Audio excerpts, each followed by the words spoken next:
The biggest misconception is that you can somehow stop getting your hands dirty, that you're not responsible for the roadmap and not be responsible for the quality of the features. The fact of the matter is, if there's like a bug in the CEO version's live version of the product, he's going to assign that blame to you. He's not going to assign it to the director of product under you who manages a group product manager who manages the ICPM. It's your fault. At some point, you'll see that all really, really good product leaders, they're showing up for the final test of that important feature that has the eye of the CEO. Welcome to LaunchPod, a product management podcast brought to you by LogRocket. Today, our guest is Aakash Gupta, the author of Product Growth, the world's largest newsletter on product growth with over 140K subscribers. On today's episode, LogRocket's VP of Marketing, Jeff Wharton, talks to Akash about the different archetypes of product leaders, what Akash's 3 big wake-up calls were throughout his career, and how product growth has become an increasingly imperative role and how you can optimize it. So here it is, our conversation with Aakash Gupta. All right, here we are, Akash. I read the newsletter. I've checked out the podcast. I see you on LinkedIn.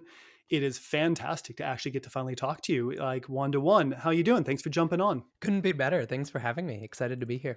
Yeah, this would be great. I mean, I think you have a fun background, right? You started out in product, kind of moved up through growth and kind of growing products, and now you kind of sit in the enviable position where you get to create content and work with just product leaders and product folks from across the world on educating and kind of continuing to improve this community. So that's super fun. How's that been? I love the shift. Personally, for me, I feel like connecting the dots backwards, I can see all the points in my life that led up to this moment, whether it was having been an entrepreneur and starting my own company, or having worked a lot on growth marketing and social media channels, like at the time in 2014 for threadUp, working a lot on Facebook growth.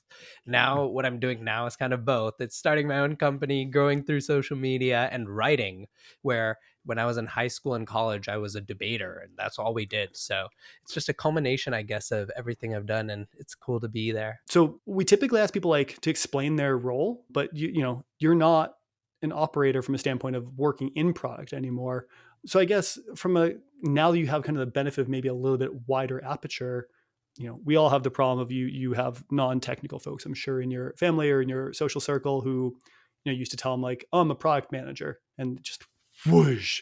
How do you explain to someone like that though, what product management is or what that function is, and what I guess you kind of did before you moved into a content creator role? Oh boy, my kids are 1 and 3, so I feel like I'm gonna put the 3-year-old hat on. Okay, so like these things that you see on these screens that I let you see on planes, somebody needs to make those actually work. And so data helps build those. And specifically, data is really just helping, everybody get along, making sure everybody likes each other, making sure everybody's nice to each other, making sure that everybody agrees on what we're doing, if we're going to go to the playground or if we're going to go to the museum. And so data is kind of helping everybody along the path of deciding where we want to go next and where we want to play next. I think that's how I'd have to describe it for a 3-year-old. I gotta be honest, I think that's a pretty clear, good one. And then, I guess you've had the benefit now of, career, like I said, this kind of spans, you've been an employee at a company, you founded a company in 2010. You did that for a few years. You went back into a practitioner role where you worked in product and ascended up to being a leader at actually a rapidly growing company called Apollo. And now you're, in this current role. Throughout that time, I guess, what is, one of or the biggest kind of failure or something that went wrong that, maybe has a good story attached to it as well? But, what did you pull from that? What did you learn from it? And, how did it kind of help you get here? Yeah, so if you think about Rap to Beats, that was my company. That's probably the thing that I have the most influence on the fate of. Mhm. Even if you're a VP of product, there's a bunch of other VPs and stuff driving the success of Apollo. And realistically, when I got there, a lot of the success was based on product efforts that happened a year or two before, because product efforts do take some time to bake in huge results that drive kind of the stratospheric growth that we saw when I was there and Apollo became a unicorn. So if you look back to my founder role, though, I really deciding, right, the strategy, the monetization. And so Rap to Beats, we grew to 7 people. We were bootstrapped, so we were able to pay for those 7 people's salaries. But In terms of going further than that, we kind of hit this wall where we had 350,000 monthly active users. We actually got to that fairly Oh. quickly, almost like 2 years into our journey. And then from year 2 to year 4, we were basically at that. So it was good that we were able to maintain it. And we were thinking like we're going to focus more on the monetization side, less on the acquisition side. So originally, where we were funded by mainly ads, we added in like premium products, for Mhm. instance, premium beats, premium ways to improve your wrapping, premium editing functionality. And ultimately, we weren't really able to create that next step change in growth. We were only able to monetize basically off the original idea, kind of the original thing me and my brother sketched back in 2009 on a piece of paper before the company even started. And so we weren't able to add on that other monetization. If I look now to like my business today, so I actually had the reverse. So I started with a paid subscription newsletter and then I Mhm. added in ads with the podcast. And I've been able to do that very successfully. So I was able to learn from all the mistakes I made as a founder. But the key mistakes I think are thinking through number one, like you can't just exclusively focus on one growth lever at a time. So Mhm. you can't just focus on monetization for the expense of acquisition. And then number two, like even though team members have like really, really good ideas about things and what they're doing, I think I was too young to just like put my foot down and say, like, yes, that's good work, but it doesn't have the ROI to pay off your salary. Like now, Mhm. when I think about hiring somebody on my team, I think about, are they in this month going to pay themselves off? Is there a direct benefit where we will be able to pay for another person so that we can continue to grow and invest in growing this thing? And so those were kind of the two most important lessons for me and how they've kind of reflected into what I'm doing now. I love that you bring up kind of that thinking about how do you justify the value of decisions or like you said, hiring. Because I feel like in general, for a long time we had this like bifurcated world where you had venture capital funded companies and they would hire, and you had bootstrap companies that made those decisions. And the interesting thing was, kind of we ran to the end of ZERP there in kind of end of 2022. And, it turned out those companies that were just hiring and not thinking as much about that, kind of aggregate, additional value being added had some trouble versus if you had been thinking about that kind of bootstrap mentality of like, let's justify the value of what we're doing, probably not much shifted there. So good, good position to be in kind of coming through the last couple of years. Yeah, it's interesting. Like the ZERP companies also eliminated a lot of product managers. So Yeah. it was very painful for the profession. I think the data is like pretty clear. Like the layoffs hit product management much harder than design, engineering, or marketing. Yeah, I mean, we just had Carlos from product school on the other day, and this came up as well, is that, part of doing this podcast is one of the benefits has been I've gotten to talk with just dozens and dozens of product leaders, and beyond the folks we have on, we talk to probably, hundreds of product leaders every quarter. I have definitely noticed the shift where even at that, senior level, more people are transitioning and more people are taking more time to find, their next role. It definitely seems like a correction from, the early teens when it was like, I think it was Tom from Office Space was what everyone thought of product managers. And then it got really cool and it became like the it thing to do.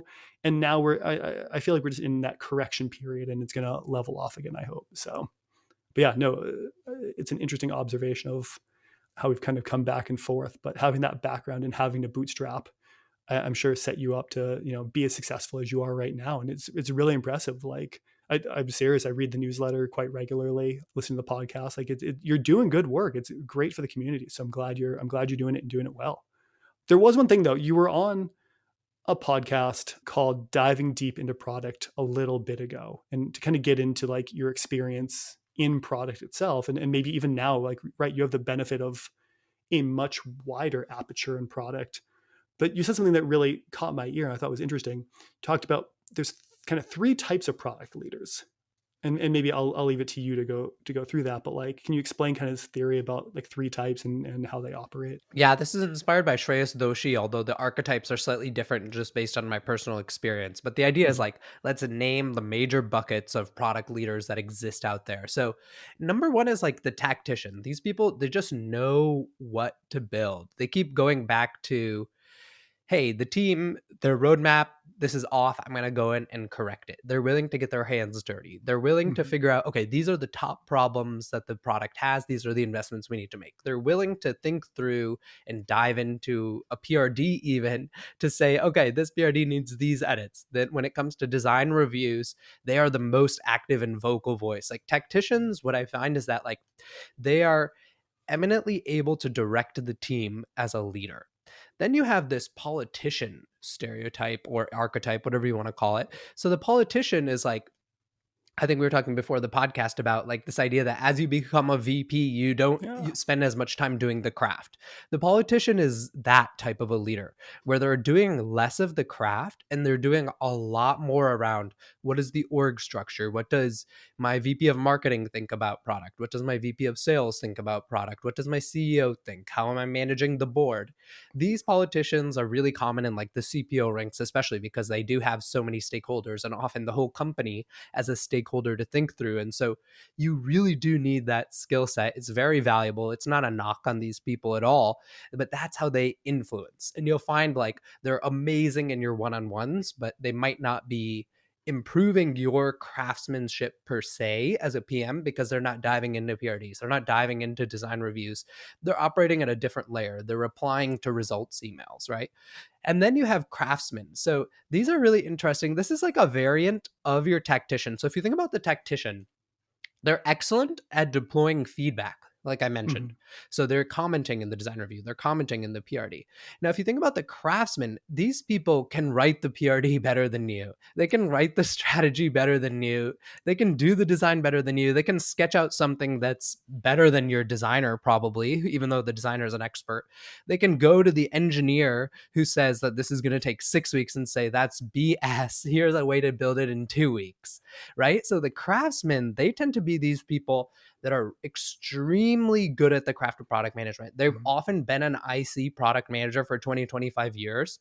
And I think perhaps a little different from marketing, like you'll see a lot of tacticians and craftsmen as product leaders, and these people are still practicing the craft. So I often find like craftsmen, they'll have daily stand ups on the most important feature, Mhm. maybe even the three most important features. So those product managers and designers are going to daily stand-ups led by these craftsmen who are telling them exactly how to nail the feature.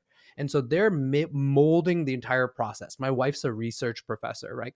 Like there are some professors who actually like help write papers, and then there's others who just have meetings. The craftsmen are like the type of people who are actually writing the paper. So those are the three archetypes I tend to see most often in leaders.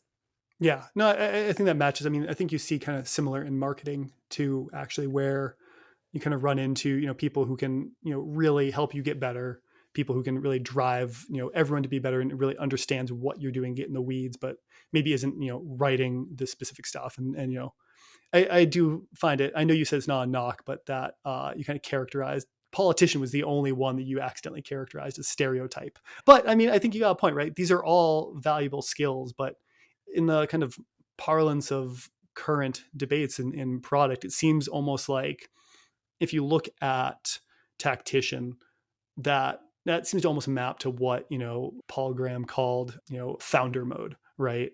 Whereas you get this kind of idea of the politician, that's that quite clearly that whole like manager mode. If they don't really do, but they just kind of like tell people what to do or talk about doing.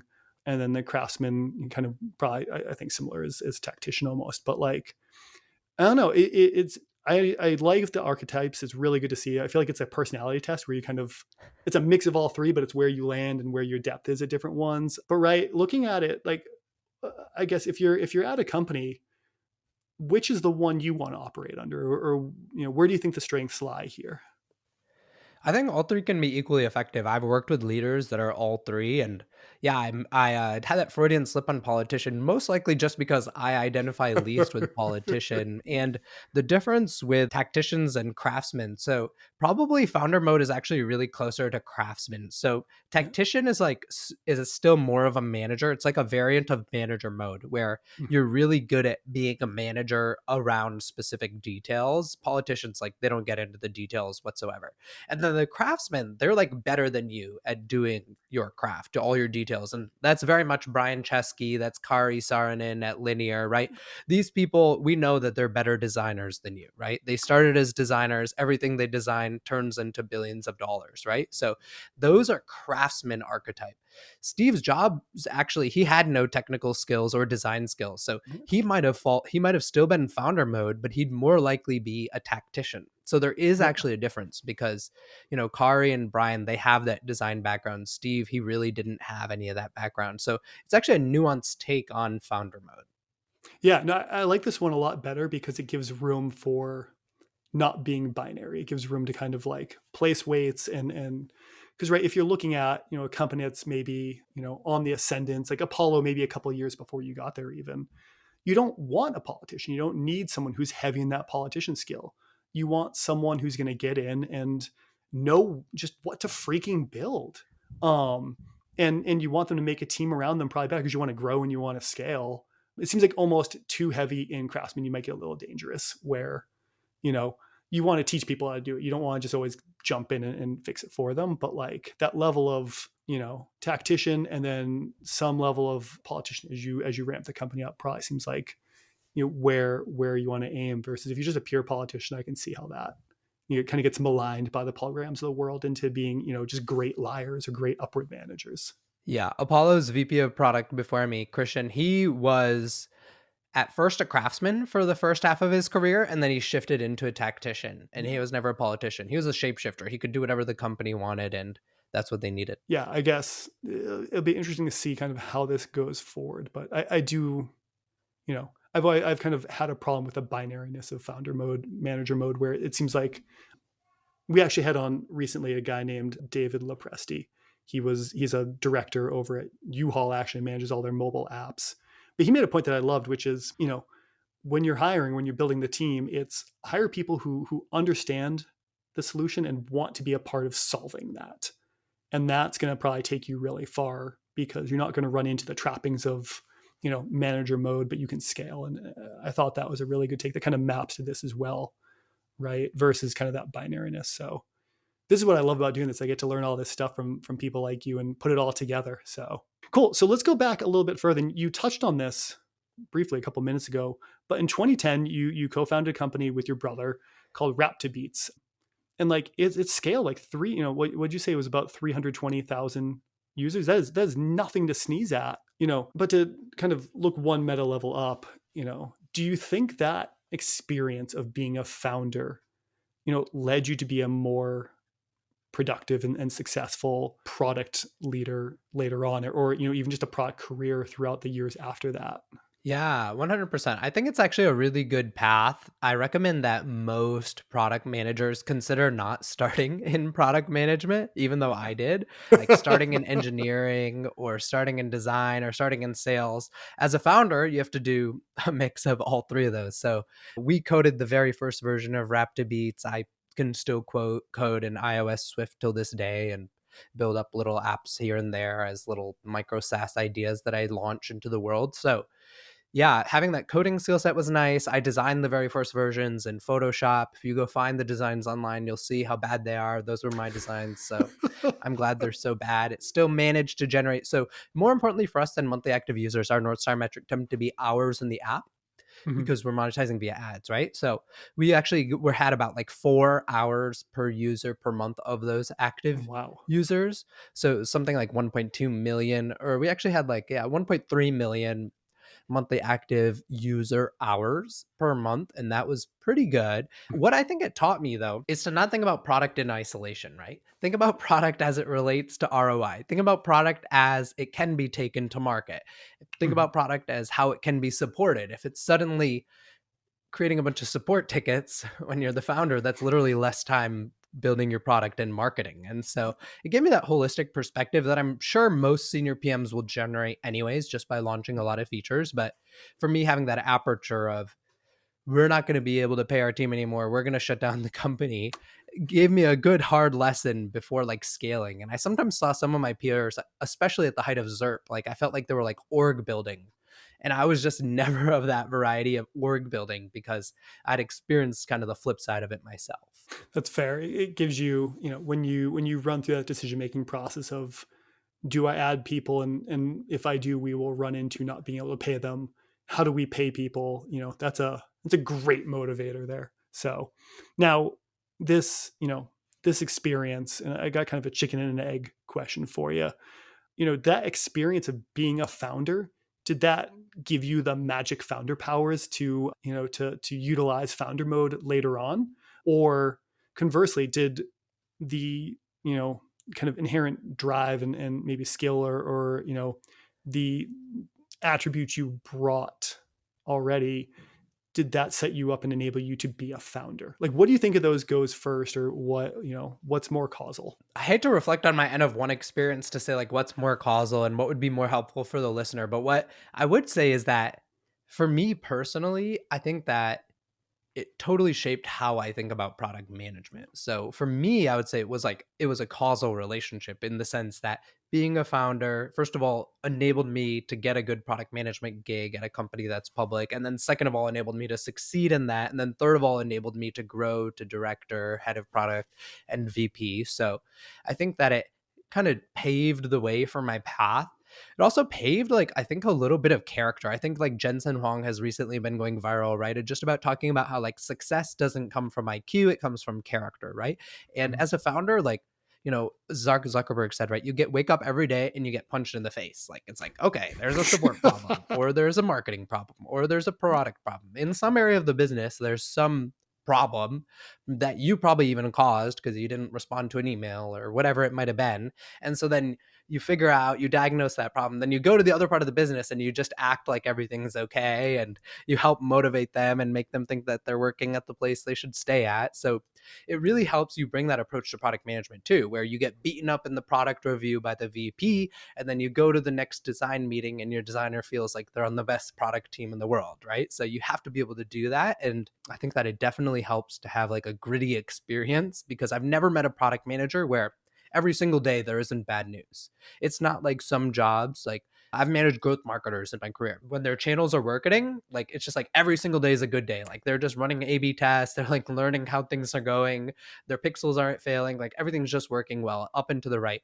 In product management, there's always some stakeholder who's mad at your decision. There's always some user who thinks that your implementation was wrong. So I find that it's one of those jobs where grittiness really helps. Yeah, it definitely, the compartmentalization, it probably teaches where, you have to take bad news on the chin. And like you said, then go out and the next team you talk to can't see that. They can't, you can't be bringing down the whole company or the whole org just because one tough thing happened. You have to keep people motivated and using the momentum. And part of that is, dust it off quick and back up, because we're going again still. It's interesting. I early in my career, not to the level you did where you fully, for 4 years worked on a product full time, but I co-founded a smaller company with a friend and ran that, and it was profitable and did good business and grew pretty decently.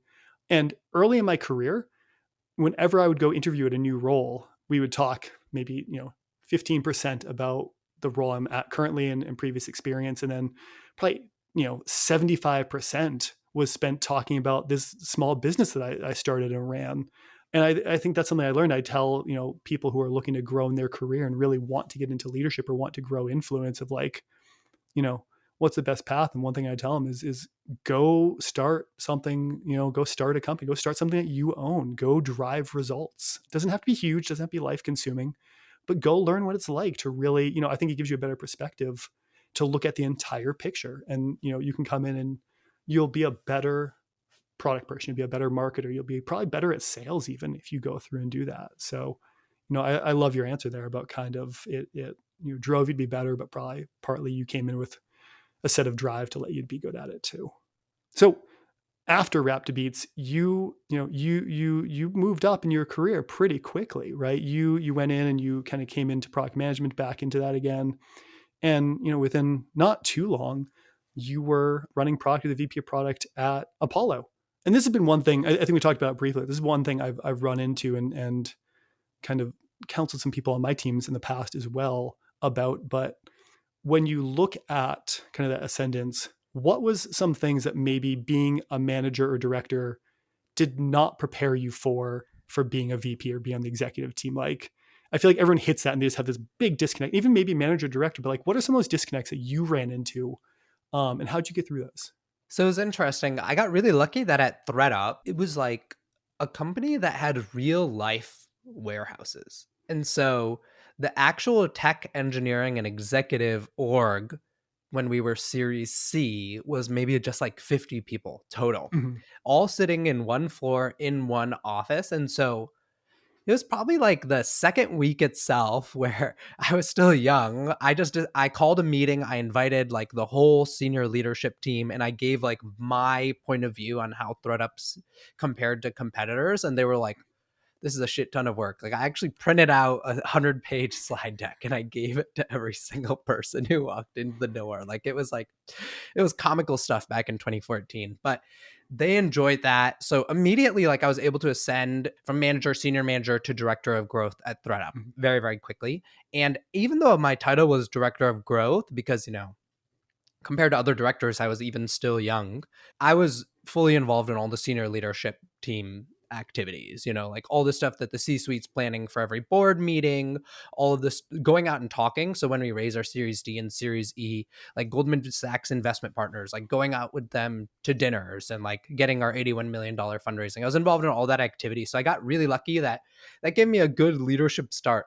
Then after that, I actually transitioned to like very regular ICPM roles. So that was like where I unlearned some of the leadership skills that I had. And honestly, when I got back into closer into leadership at Affirm, I originally started at head of product growth. Then I ended up ascending into product leader for one of the key 7 product areas. And I got back involved with these senior leadership team activities. I found I'd already forgotten all the skills after like 5 years. So I had the same like haunting flashbacks that I had at threadUp, right?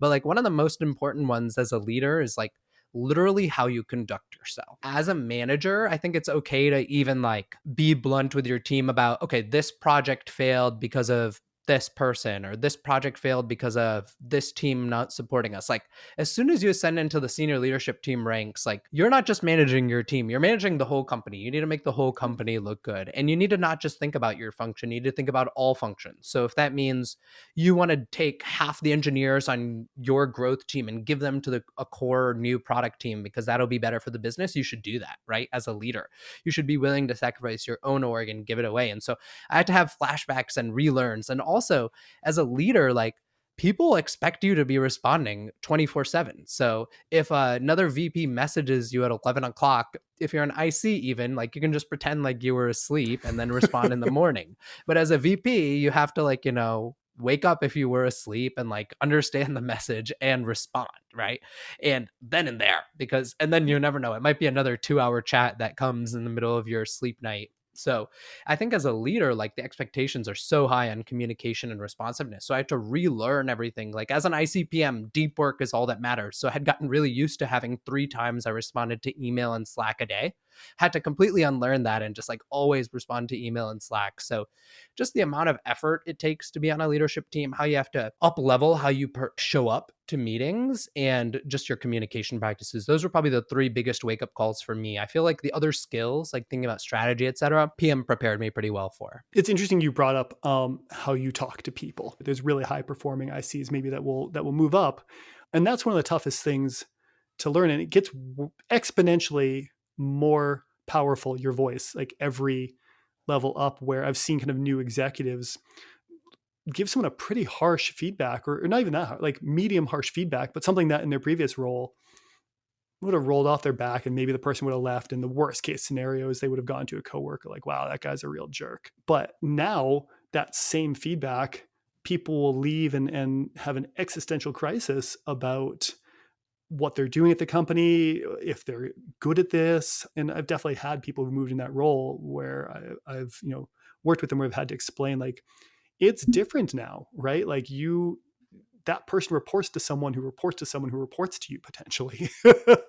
So like you gotta almost dull the blade a little bit and figure out how we communicate that. And that's probably been one of the most important things to figure out, is working with the people. Because at the leadership level, if you don't master how you work with those people, that's the life and death of what you're doing. So I'm glad you brought that up. That's a really good point. Conversely, what do you think it is that like people on the more junior end maybe don't fully understand, or misconceptions they have about, what goes on, or what the important things are, or what, key differences are there between those roles? Well, for product leaders specifically, the biggest misconception is that you can somehow stop getting your hands dirty, that you're going to somehow not be responsible for the roadmap and not be responsible for the quality of the features. The Mm. fact of the matter is that if there's like a bug in the CEO version's live version of the product, he's going to come to you and he's going to assign that blame to you. He's not going to assign it to the director of product under you who manages a group product manager who manages the ICPM.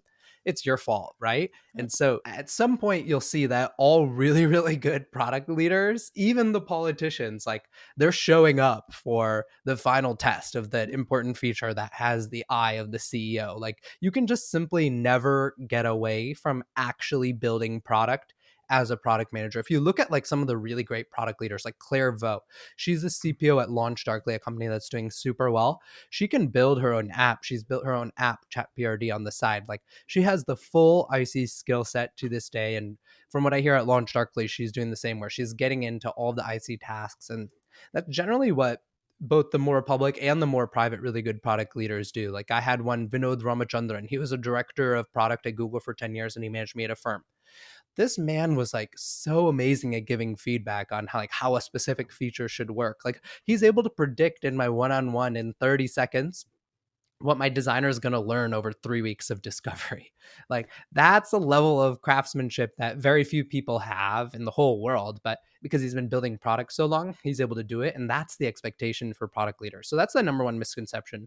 A more broad misconception that I tend to see about leadership in general is this entire idea that you need to grow your empire, expand your empire. You need to take the charter that you have and just like make that charter great. Actually, what I tend to find is that like great leaders, they might just completely blow up their org. They might just go to the leadership and say like, yeah, you know what? First of all, everybody's underskilled in this function. Second of all, like even if we make the investments aren't going to pay off for 3 years. Third of all, here's 4 options of what we can invest in that would be better. Like that's what those people do. So sometimes you'll see someone like there were some amazing leaders at Affirm who are like director in 3 different functions. That actually wasn't a knock on them. They were amazing and leadership trusts them because they were going in, they were learning everything about an area, and then they were deciding whether the business should invest in it at all. And so I think there's this false mentality of like, especially in the ZERP era, where people thought that, okay, now I am owning growth. That means that growth products should exist at this company, and I'm going to make it the best growth product team ever. But actually, you need to ask whether growth should exist. Yeah, I think 2 really good points there, right? One is that great leaders, you really can't go too hands off. I mean, maybe if you're IBM and you have 100,000 employees, like yes, there's a level of hands off you have to be. But even we had Jeff Charles, who's the VP of product at Ramp. He spoke at a event we did in New York last week actually, and it was great to hear kind of this level of focus of how do you, because they build product ridiculously fast. Like it is absurd how fast that they are moving over there. And he talked about like, how do you give people the room to move and the room to execute, but still keep up standards. And basically one of the key things I took away was, he wants people to understand what they're doing, what's the purpose of it, go do it, and then ship an alpha. And you can just ship an alpha without him seeing it all. Like as long as you have the theory behind it and you guys have agreed on the purpose, ship the alpha. You have a designated set of people for alpha. Ship the beta even once that works, right? But you're not shipping to production until he sees it. And I thought that was a really cool kind of breakdown of, he wants his people to move fast. He wants his people to understand the mission and feel the room to operate. But at the same time, he recognizes he is ultimately responsible there. And so nothing's hitting production without feedback from him. And as he put it, like typically there's going to be a round or 2 before it actually goes to production. So yeah. And then the other piece was that you brought up, right? I think the biggest thing people miss moving to the exec team is you're not on the product team anymore. You're, as a marketer, you're not on the marketing team anymore. You're on the exec team, and that's your first team. And you're thinking about the company and the org. So I really, you put it better, I think, than I did there, but I love that you brought those points up because that's exactly what I've experienced too. So. No, you summarized it better. I love that. Your exec team comes first. That's exactly right. So back to like kind of career here, you know, it, I love it because my background is in like demand gen and growth. And I feel like if we weren't on a podcast where it's being all recorded, it'd be a lot of fun, like a nitty gritty discussion to be had, because your background is completely in like growth product as well. And it's just an area I love because it's just like this idea of product thinking and how do you move the needle and have impact.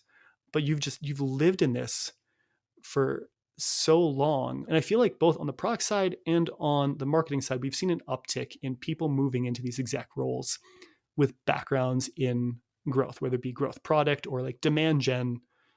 When I started in that, 10, 15 years ago, that was not a path to leading marketing. Like that was, you were going to be a director at best. And that was your career, man. And good luck and like deal with it, because product marketing is the one that gets there, or maybe corp comms.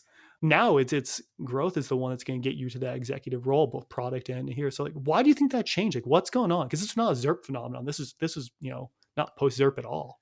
Way longer, actually. Yeah. So if you look at like the growth of product management from 2002 to 2024, it was basically up and to the right from 2002 to 2021, and then saw a decline from 2021 to 2024. So that's like the state of product management. If you look at the state of product growth, it's up and to the right the whole time, hasn't really gone down as much. If anything, it stayed flat over the last 3 years. And the slope of the curve up and to the right is like 3 or 4x product management. So within product management, growth has been the single fastest growing subdiscipline until the emergence of AI product management.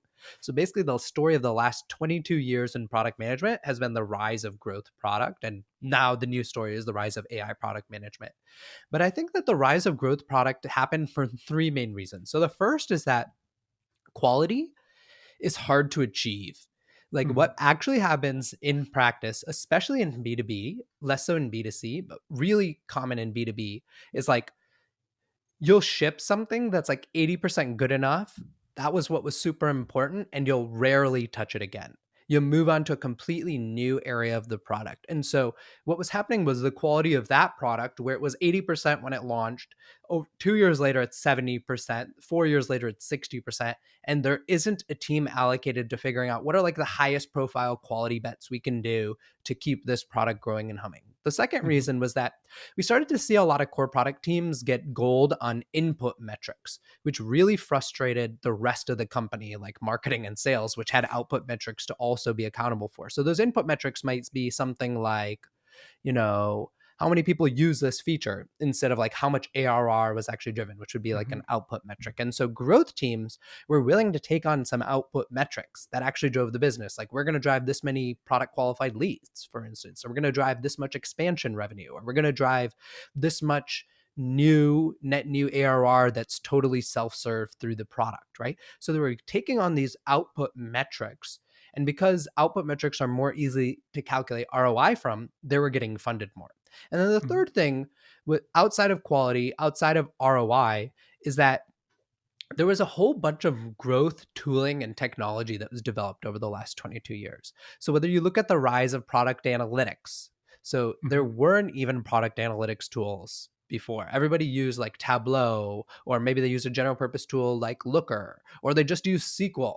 There was no like dedicated product analytics tool that allowed you to look at product experiments. Then there was the entire experimentation category, companies like Statsig and Eppo, where then we have in LogRocket and other companies like that, where you start to see like, oh my gosh, we have so much new tools, infrastructure to drive growth from a product point of view. We need a team that's setting the bar on speed, setting the bar on using these tools. Oftentimes, product growth teams are the ones who first use those tools, and then they bring them in and then they propagate them to the rest of their product team. So those, in my opinion, places like LogRocket and other things like that were like the cherry on top that really helped the acceleration. That's fair. Yeah. I mean, you got to have the ability to measure, but it has been interesting to see like those are the areas that are still getting invested in. But back to your point, right, as a founder, looking at what's going to drive value. And if you can invest in someone who's going to, add users, or someone whose metric is going to be add revenue, well, push comes to shove, it's usually going to be revenue. So, I think you kind of touched on it a second there, but even if not, it is apparent, just take a glance at like your LinkedIn or your resume, or just anything about your biography. And like the breadth of companies you've been across is a little ridiculous. I mean, you've done like Rap to Beats that you founded to, Apollo to threadUp, like there is just no continuity between what these companies do. And I don't mean that in a bad way, I mean that in an amazing way. Like, how have you been able to come in and drive growth at such a varied set of verticals? Like, what are the key things you look to inform the growth strategy, and how you're going to push this stuff forward? So I've been fortunate that like in that whole time, right, product growth has been really ascendant, especially in Yeah. terms of demand. But the Mm-hmm. supply has been very little. Like there are very, very few people who understand product growth, have done it before. So as a B2B company, you're much more likely to take on a B2C guy, or as a B2C guy, you're much more likely to take on a B2B person. So that helps, where in growth product, there was just such little demand. So almost all of my jobs, they came to me, like people just reach out to me on LinkedIn and they wanted to talk to me. And so if you like, if you write the profile for what Tim, our CEO at Apollo.io, wanted for their VP of product, right? He was like, I wanted someone who's worked in gaming, who has worked in B2B SaaS, whose entire focus has been growth. Like there are, like maybe 3 or 4 people in the entire world that fit that profile. So I got lucky that that's what people wanted. He wanted to like build a gamified onboarding. And so that really helped me along the way. Similarly, like even if you look at like Affirm, like they were looking at like somebody who's set up a product growth team from scratch. Okay, I've done it twice before. Okay, Mm-hmm. we need someone else who can do that. You're going to come in, you're going to have no engineers, you're going to have no designers,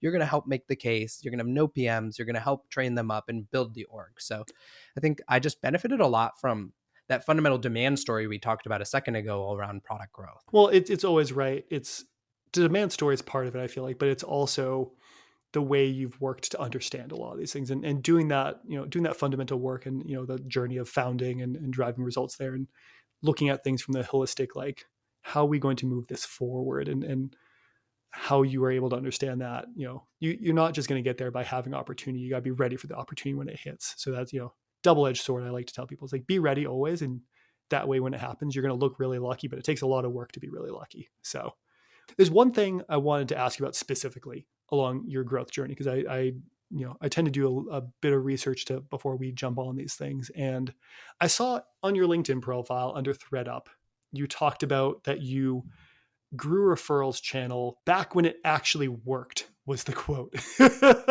And it was, $10, and, famous 99-cent sales. And what was this tactic? And what do you think happened? Like, why do you, I guess, more broadly than specifically, like, I guess specifically, what was the tactic, but more broadly, why do effective things tend to wane pretty quickly? I feel like the half-life of these things has gotten even shorter, but it's always been true that something will work, and then it decreases until it just doesn't work anymore. Exactly. Yeah. You, having been a marketing leader for so long, would know this even better than me. I think it's called like the law of shitty click throughs by Andrew Chen, right? It is Which is, now, even if it wasn't before. So, yeah, which is basically like every new growth marketing channel that exists, it's best right when it's launched. yeah. And then it has like a hockey stick growth where you're just like, I can't even believe I'm on this wave. That was like display advertising a long time ago, even for people who have been around long enough. Like, that thing used to work, like those annoying banner ads that you see Yeah. everywhere. But now the click throughs are like 0, and it's like the worst channel because it's like the original channel. Yeah. So if you rewind time and history on the referrals channel, Uber, Airbnb, and Dropbox between 2018 and 2013, like they were the 3 big players. They used it really effectively. They were reusing a tactic that PayPal used way back in 2000. So it wasn't like totally new, but they made it big, and they were in the Mhm. new wave of companies in that wave. And so threadUp, naturally being in the wave right after them, was like, okay, what worked for them? Let's port it over. So we poured over a version of theirs, which is basically like give $10, get $10. That was like one of the first Mhm. things I launched because the channel was working so well and people enjoyed the referral benefits from Airbnb, Uber, and Dropbox. They were keen. They were actually looking at threadUp for it. I remember there were customer support tickets that we used to get that were like, do you have a referral place? Because I want to tell my friend about it. Like when people were telling their friend about it, they wanted to make sure they got money back. And so the channel was working, consumer interest was there. Now, like, does anyone want to use the referral link? Like nobody as a user wants to use it anymore because threadUp got lucky. We were basically in the second wave of companies that were using it at that time. Now, if you had a referral program, you're in like the umpteenth wave. And it's kind of like display advertising where it's just it's on that curve up the law of shitty click-throughs to the point where there will be just no ROI left in that channel at some point. Because what you tend to find, like from these new referrals users, is that there's a lot of people referring like their husband, and they're like gaming the system and cheating the system. And so the referral channel has gotten worse and worse over time. But when we were doing it, we could do really cool tactics. Like we could say, you can refer $10 and they can buy 10 pieces of clothing with that $10. Like that's just amazing to have a 99-cent sale for your first 10 referral purchases. Getting shirts from Banana Republic, that threadup's whole thing is being like new. So they were like new clothes that would have been hundreds of dollars. So it was just a phenomenal value. And as the effectiveness of that channel waned, which I saw in my 3 years at threadUp, and I've heard like since then has waned even just in an ever increasing slope. Yeah, I mean, that's it, it's, this is where it's interesting when you hire. I feel like there's kind of at a binary level sometimes two types of people who you can hire in. And there's the people who come in and go, I've seen this playbook before. We're going to do this because this worked before, this because this worked before. And you just kind of sit there and you try and ask about like, why did it work, or what was the underlying thing? And you realize they can't talk about that at all. They just come in with a playbook. And the problem is those people don't work anymore because like, it worked once, it worked twice. If you're not always looking critically at your playbook, you're going to run into that, you're going to, run to the business end of the law of shitty click-throughs. And so like what we always push through here at LogRocket, and it's been interesting to talk to people about, is I don't care if it worked before. I want you to explain how it's going to work here and why it's going to work here and why we think it's still going to work.